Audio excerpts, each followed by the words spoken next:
You're very lucky to have me. Do you know what PERDA is? PERDA is the period during a run-up to a general election where we civil servants are not allowed to say anything that can be construed as being party political or to have any kind of preference or any kind of influence on in the forthcoming election. Basically, that says don't talk to anyone about anything. So a diktat came out, an email came out a couple of days ago saying anyone speaking at any conferences in the next week or so. I said, yeah, I'm planning to do this one for the UK STT, and they said, well, you can't. I said, why not? It's crazy to close. So it's actually, can I have a look at your slides? Yeah, it's fine. And there was only two that they said might be straying into areas of contention. And I know you're desperate to know what those two are now, but I can't tell you. So what that does mean is that obviously it does give me an absolute brilliant excuse for not answering any of your questions at the end of it. So I can just plead the fifth on everything and anything you say. Please do ask.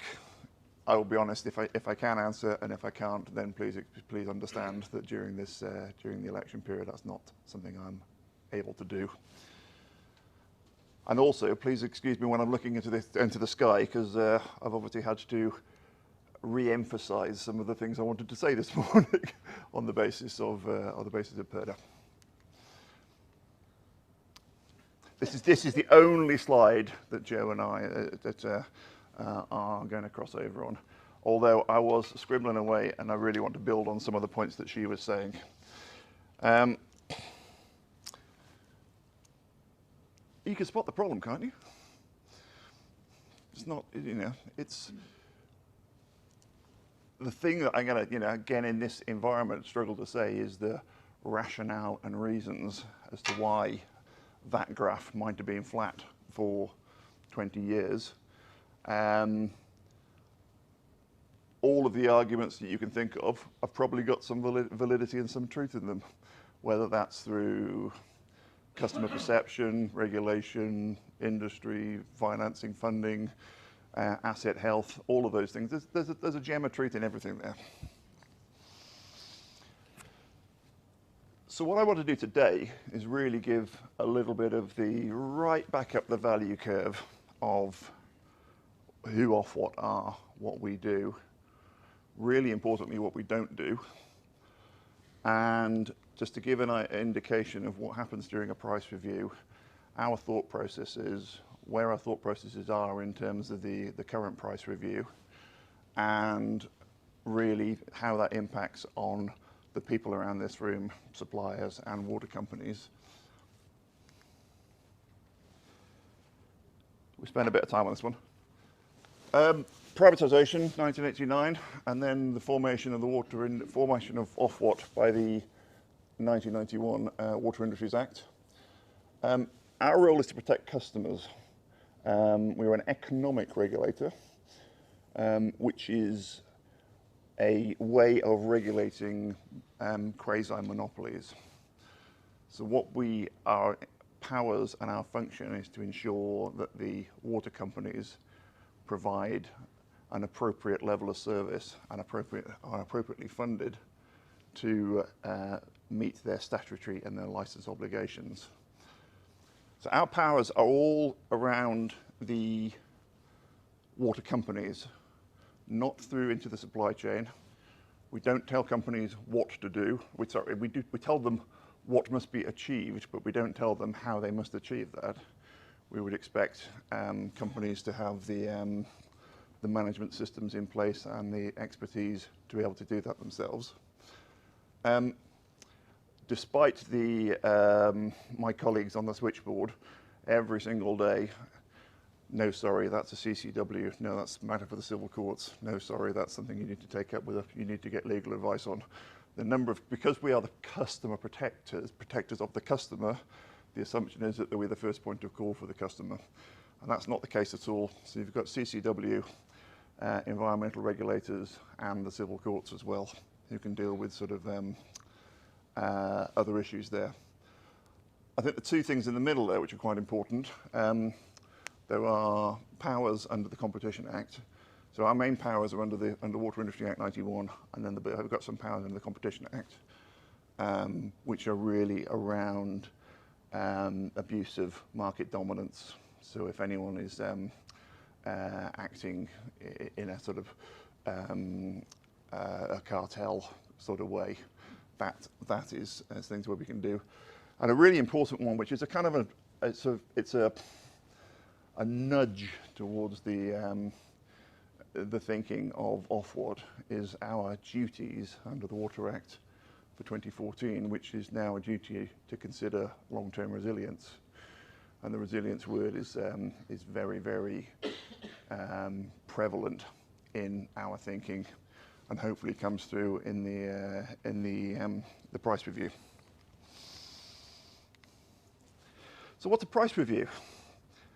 You've all gone through these. As I graduated in '89, and straight through into AMP 1, and then put it.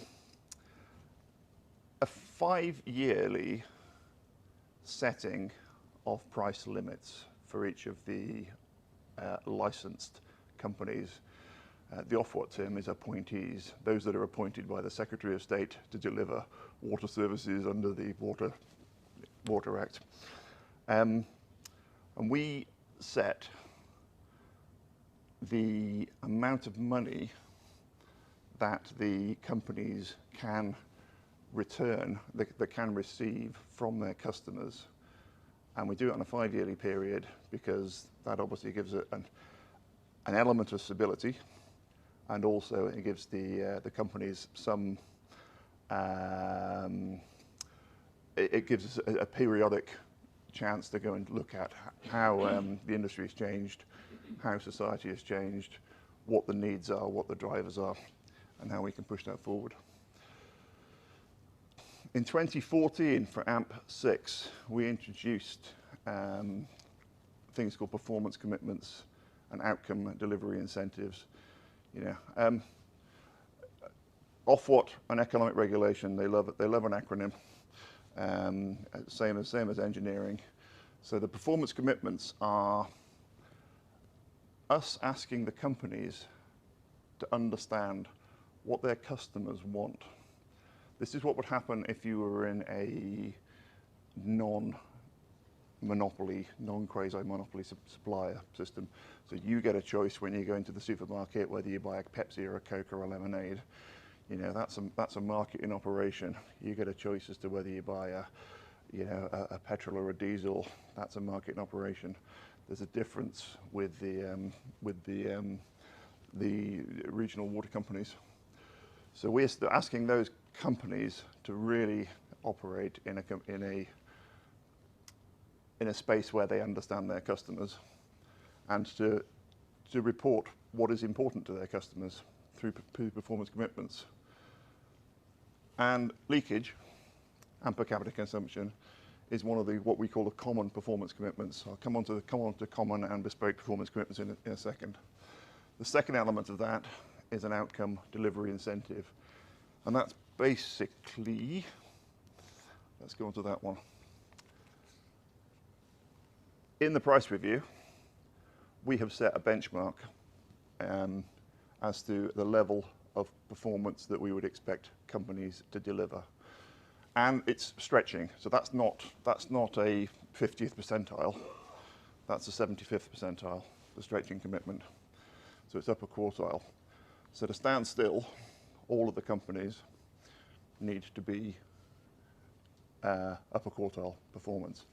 If you could exceed that, then with customer approval, we've allowed the amount of money you can return from the customer to increase. On the flip side of that, if you fail to deliver that, then we would expect the companies to be returning money to their customers. So it's a pain gain mechanism, but it's a pain gain around high performance. And I think that's something that we've, it's a move in the right direction. It's something I think the industry has struggled with for quite some years. One of my colleagues, an economist, has always said that the industry is regulated to a very high level, whether that's environmental regulation, drinking water standards, economic standards, and the companies are kind of just bumbling along above that bar. The bar is very high, don't get me wrong, it's very, very high, but there's been a massive disincentive to fall below it, the enforcement actions, but there's never really been the counter to outperform as well. And this mechanism is an attempt to try to redress that pain gain mechanism. I just want to go back to that one. Whoops. So as I said, there were 14 common performance commitments. All of the water undertakers have to commit to a performance level for that. And one of the things we can do during the price review is not only set the level of money that can be recovered from the customers. I really want to make that distinction. That's not the amount of money that the company can and has to spend. It's the amount that they can receive in income. They have got to achieve their regulatory and legal and statutory and moral obligations. They've got to spend with their investors what needs to be spent. The thing that we regulate is the amount that can be recovered back from customers. And two of those performance commitments are leakage and per capita consumption. But just from what we were just discussing there around, I'm just building up on one of Joe's points there, around mending. Asset health it's been new in 2014, but it's a strong common performance commitment now. So it's actually just being good at identifying something and solving the problem immediately when it happens is only part of the solution. Everything should be nice and calm. And I'll come on, one of my, the final slides in my talk is around thinking like a customer. And I would want to push that everyone around these tables thinks like customers. You are customers.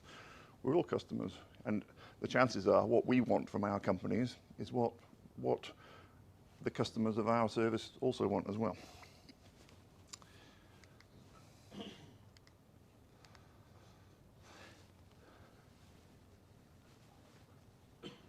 This is just published late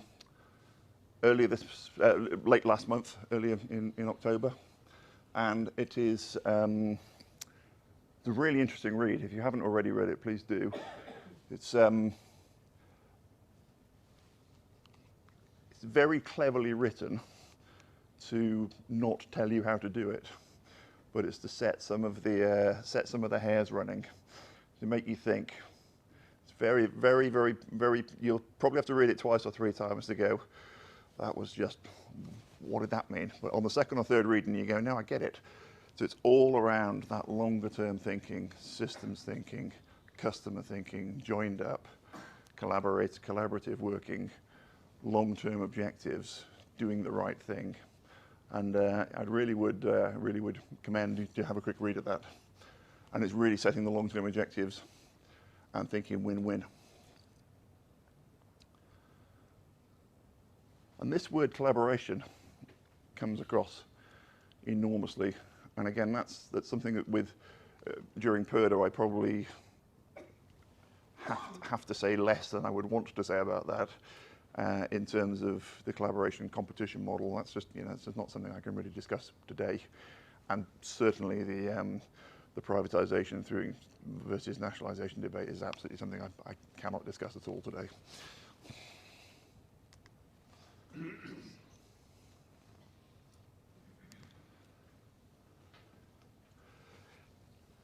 I think this is another big one for me. I got involved in leakage in '94. That's when managing leakage first came out, and it was down in consultants working in the West Country, and starting to think about establishing DMAs, getting loggers out there, getting data back, and I think that there's two elements of that. This is a slide I've used internally to bring some of the non-engineers up to speed in Ofwat as to what the leakage problem is, and I think outside of our room, outside of our expertise, people probably just think, well, you go along, you find the water chucking out the pipe, and you go and mend it, and then you say, why did that leak in the first place? But actually, what we're seeing with the leakage reduction, the leakage effort, the conversation we just had about the Netherlands and about Germany having much lower levels, there's definitions of leakage. There's ways to define it. There's ways to control it, and the difference between sort of leakage and unaccounted for water. Whether you go down the sort of ILI route and then start thinking about what's unavoidable annual losses, or whether you can actually calculate the right components of the water balance, is a huge issue. But the point I really wanted to get across through to my colleagues and to let you know that's what we're thinking about, is that the blue blocks are measured, real data. The green blocks are, there's real-time data. The green blocks are measured intermittently, as and when meter reads come in, and the rest. The orange blocks are done through statistical survey, and the net result of the rest of it is leakage. And two ways to look at the same problem would be, the better you can understand and quantify each of those components, the more that you will, the better it is for the water balance. Or putting that another way, the more you can put in the top boxes, the lower your leakage is. And I think the average customer probably doesn't realize how much of current leakage is not measured, how much of it is through statistical survey and long-term metering. And I think they're both two sides of the same coin. They're both two sides of the problem, and neither has to take precedent. We've got to get better at understanding the water balance, understanding the real losses, why we've got real losses, what's caused those, getting ahead of the curve on it, exactly as Joe says, getting better at mending them, and moving towards zero leakage by 2050. And if that gets to a point where the understanding and the definition of leakage evolves, then so be it.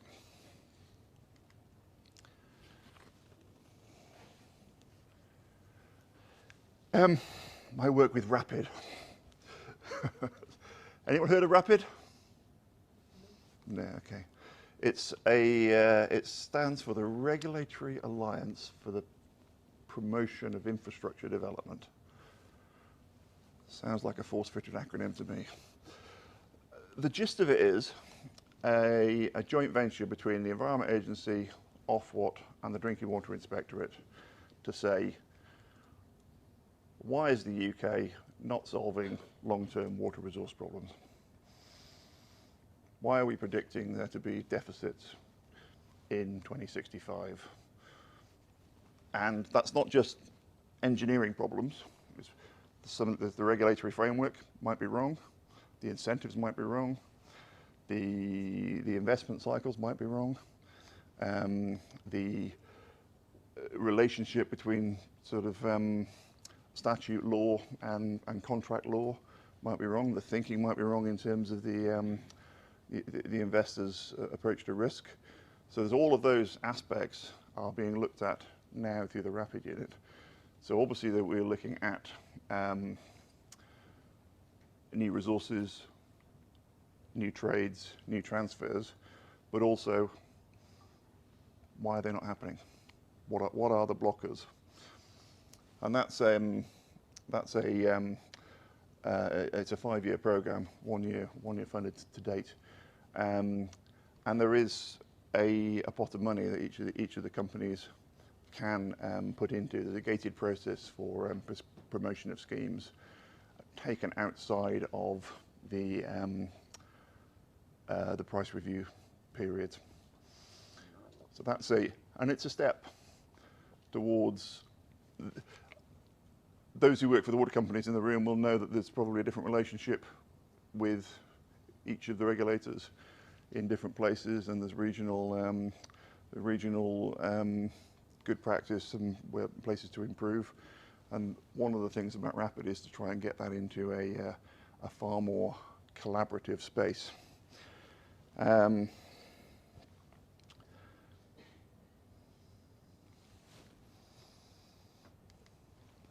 got 3 slides here, which just really, I just wanted to whiz through.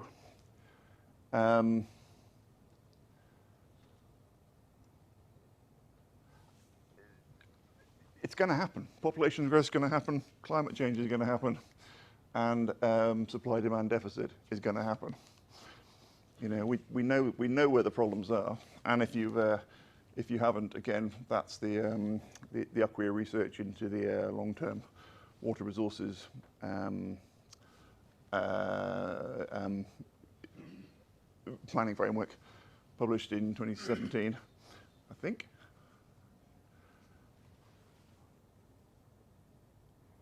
Again, just read it if you can. It's a very, very intense document, but it does give a lot of information about the challenges we're facing.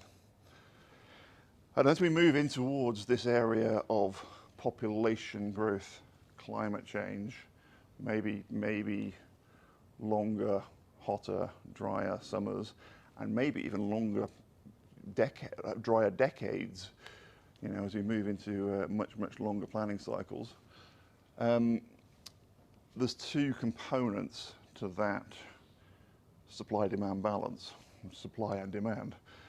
The Rapid unit is really looking at the supply side of that in terms of how can we make sure that there are sufficient amounts to do that. But very, very importantly in that document, and it's something that Ofwat really pushed Acquia to put in, was a twin track approach. So that it's not just how are we going to get more water into supply, it's how we're going to manage demand as well. And by demand, I also mean leakage. So leakage is a major component. Society change, customer expectations change. If you think about the attitudes towards environment, maybe even 20, 30 years ago, customers are a bit more savvy now, aren't they? Customers are a bit more with it, and there's an expectation that we as an industry should be reflecting that. And I think one of the reflections there is the moving away from the economic level of leakage. You know, it was a great target to get to, whilst we had to get the initial leakage levels down. Realistically now, we know that environmentally that actually we need to do the right thing rather than try to set an arbitrary economic target somewhere down the line. And we set the target, you know, 15% reduction in this AMP minimum, and a move towards zero leakage by 2050. So we know where the glide path is, you know. And this is what I'm saying about the longer term investment thing is you can focus on the 15 or you can focus on the 50. And within the current regulatory regime, there is mechanisms to think longer term and to make longer term returns. Yeah. So things like CapEx bias. Anyone ever says CapEx to you, you can give them a slap from me, because CapEx is gone. It's TOTEX now. It's the total expenditure that's important. You know, the fact that and how that is invested through. Entirely separate presentation on what's called RCV, and RCV rundown, regulated capital value, goes into a separate pot. It's basically like a lease purchase scheme, but you know that the investors can make very long-term, steady returns from investing today. So the mechanisms are in place to facilitate long-term investment now.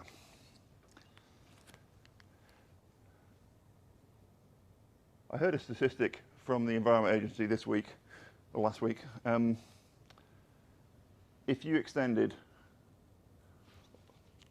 the worst case scenario for climate change and population growth across the whole of the UK, every single water resource zone would be in deficit by 2065. Every single one. Now, if you extended that, that's a big top end of. So you would be then saying the worst case scenario of climate change and the worst case scenario of population growth happened in Cumbria, as it does in Brighton, as it does in Exeter, or Sunderland. So it's a big if, but it's a national problem, and it's one that I think we collectively need to get together and solve.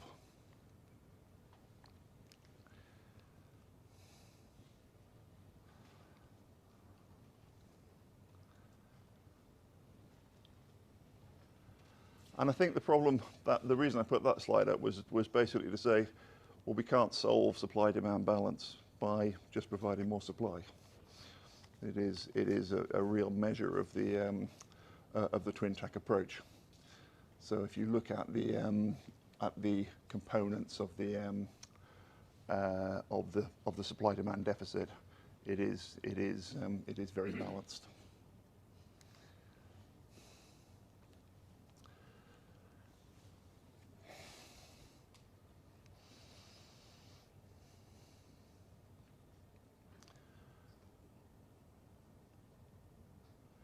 I mean,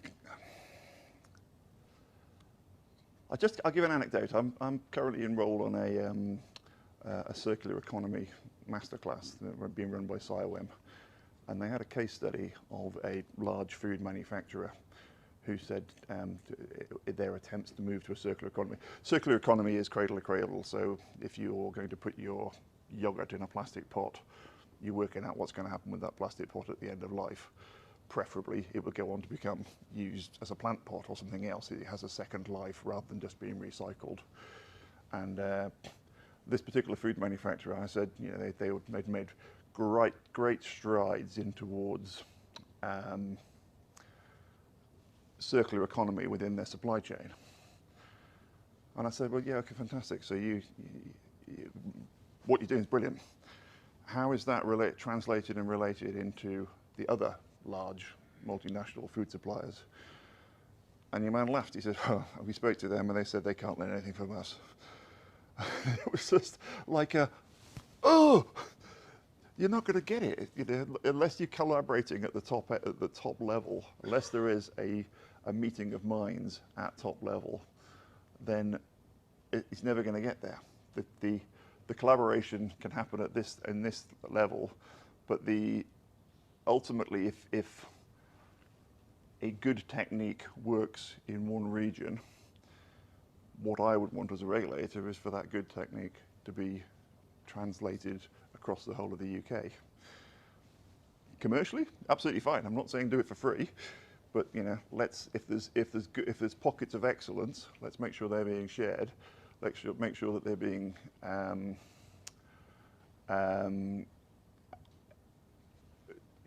built upon, and that and the maximum number of customers can benefit from it. I think the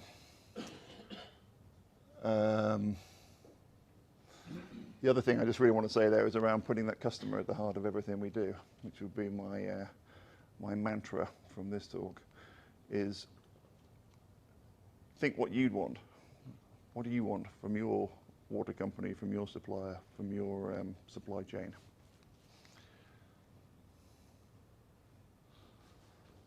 Just a couple more slides, I think.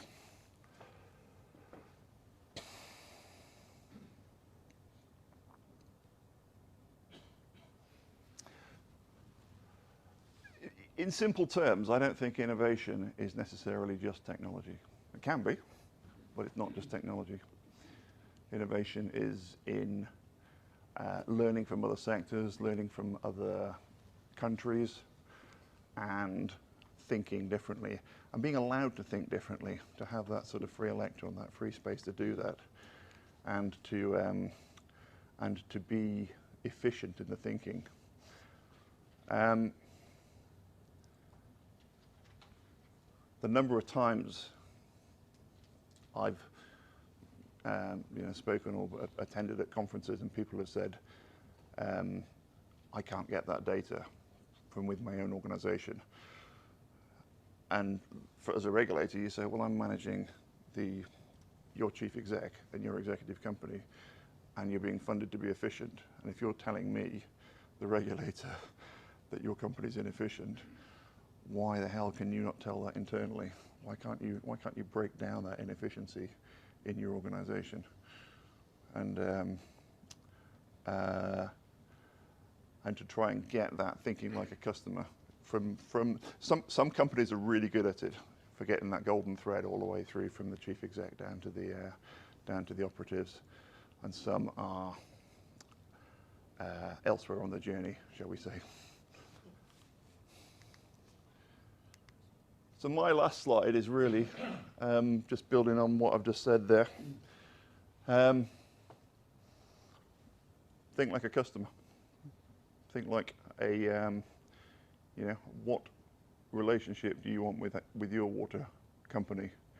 Do you want them to be in your street digging up at 3 o'clock in the morning because they'd realised that it was a burst at 2:55? Or do you want them to be ahead of the curve and to have prevented that burst in the first place? Or do you want them to be working effectively on the next one so that they can come at 8 o'clock in the morning and repair that? What would work for you? Think systems as well. Systems thinking much wider, much wider than just leakage. What are the leakage benefits? The so what? Like Joe was saying earlier on, around we're getting really good at identifying leaks when they occur, and probably not as good at getting in and repairing them quite quickly. Maybe there's some external factors around that. Maybe they're red routes. Maybe they're the underneath motorways or A roads or outside hospitals, whatever it is. But that risk is foreseeable. Think systems. And long-term solutions, I can't really stress that one enough, is this problem, supply-demand balance, leakage, per capita consumption, it's not going away. It's 15% is just a line on the graph. We know which way the graph is going. It might go slightly faster or slower from PR24 onwards. It might, but we know where it's going. It's not going to go anywhere different. And then really just around cleverer ways of working, innovation in the supply chain, how you interact with your suppliers, how you interact with each other, how you share those technologies, how you can and do good business through it. I'm not talking about just giving away intellectual rights and intellectual property, but actually, the solutions are in this room. Thank you very much for your time. Am I on time? Anyone got any questions for me to avoid? My name's Robin Bell from Informatics. Hi. Do you think by focusing on reducing customer bills, we're devaluing water generally, and also putting many of the utilities under huge pressure to do more with less? I'm sure this isn't a new question, but it comes up regularly in my discussions with our customers. Oh, my word. I've got this purder in the back of my head going, don't answer that, don't answer that. A very generic answer would be it's a balance, isn't it? It's a balancing act of them all. Customer affordability is a huge issue for Ofwat. I forget the statistic, but it's a huge number who are in water poverty, and also vulnerability is not a static event. each of us in this room could become a vulnerable customer for a period of time. And the expectation is that the relationship between customer and company is sufficiently good that the customer can say, and the company has got mechanisms in place to make that more affordable.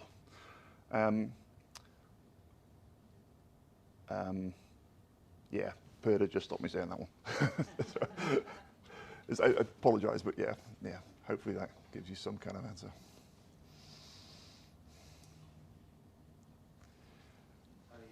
Hi, Bob. Jeremy Corbyn or Boris Johnson, which one's best? I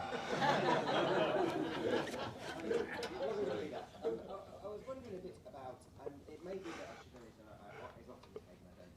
Have we ever considered national targets around some of the key measures, say leakage? So, in a world where we're trying to balance competition, collaboration, has that ever cropped up? Yep, it's certainly in current thinking. And there was an Ofwat's internal conference when one of the senior directors stood up and said that, and everyone went, "Ooh!" So yeah, it's definitely a yes. I think yeah. Watch this space, I would say. Yeah.